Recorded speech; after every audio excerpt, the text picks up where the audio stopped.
За дараагийн мэдээ хүргэе. За манай улс жилдээ дунджаар 20 мянган тонн хуванцрын хаягдлаа бүгд найрамд хятад ард улс руу экспортлдог байсан. Гэтэл энэ оноос эхлэн тус улс 24 нэр төрлийн хаягдлаа импортоо зогсоосон нь дээр хэмжээний хуванцар хог хөрсөнд булагдах аюул нөөрлөж байна. Хуванцар авахгүй хөлөж бүх юм байхгүй болчихсон. Одоо ихтэй бид хуванцараа бодоод одоо юу зөвхөн юу хоёрлоо. Лаац, гэлгэрүүд бохир савд өөр юм байхгүй. Одоо хуванцар савд шууд хогонд хаягдсан. Тийм үү. Тэгэхээр ч одоо тэр чи байгальд бол амар хортой шүү дээ. Одоо тэгээд яах ч арга байхгүй шүү дээ. За уг нь урд нь эдний авсан хуванцрыг цаашаа үйлдвэрүүд худалдаж аваад жижиглэж урагшаа хилээр гаргадаг байсан юм. Гэтэл энэ урсгал бүрэн зогсчиход байна. Ер нь яг энэ аюул дэлхийн бусад улс орнуудад ч гэсэн нүүрлээд байна. Тухайлбал Их Британи улс жил бүр 500 мянган тонн хуванцрыг хятад руу илгээдэг байсан бол одоо хогоо яах вэ гэдэгт толгоо гашилгаж байна. Саяхан тус улсын засгийн газраас дахин боловсруулах боломж багтай сав баглаа бодолд өндөр татвар ногдуулах хувилбар дэвшүүлсэн. За түүнчлэн ард иргэдтэй хуванцрын хэрэглээгээ бууруулах тухай уриалга гаргасан юм а. Тэгвэл манай улс дээрх асуудлыг хэрхэн хүлээж авч байна вэ?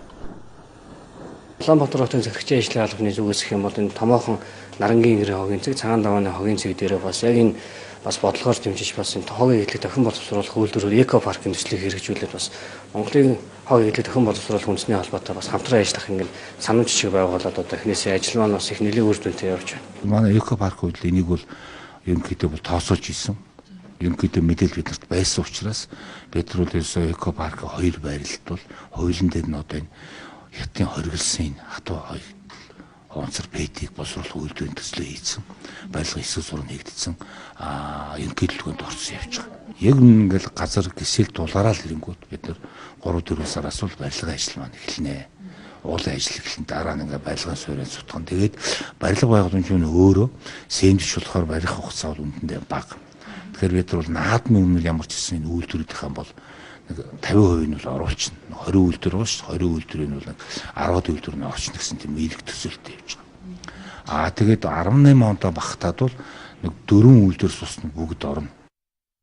За ер нь хогоо хамаагүй хаюулал хог болохоос ангилж ялгаа дахин боловсруулвал эдийн засагтаж нэмэртэй байгаль орчинд ч ээлтэй баялаг юм а. Тиймээс хогны асуудалд төр засгаас эхлээд хувь иргэд ч анхаарч ирээдүйн хожтой эрүүл орчин үлдээхэд хувь нэмрээ оруулах ёстой.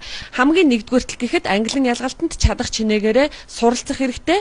Харин төр засгийн зүгээс нарангийн ингэр болоод цагаан даванд баригдах хог хаягдлыг дахин боловсруулах эко паркын дэд бүтцийг яаралтай шийдэж өгөх хэрэгтэй байна гэж тэрээр онцлог хэлсэн юм а.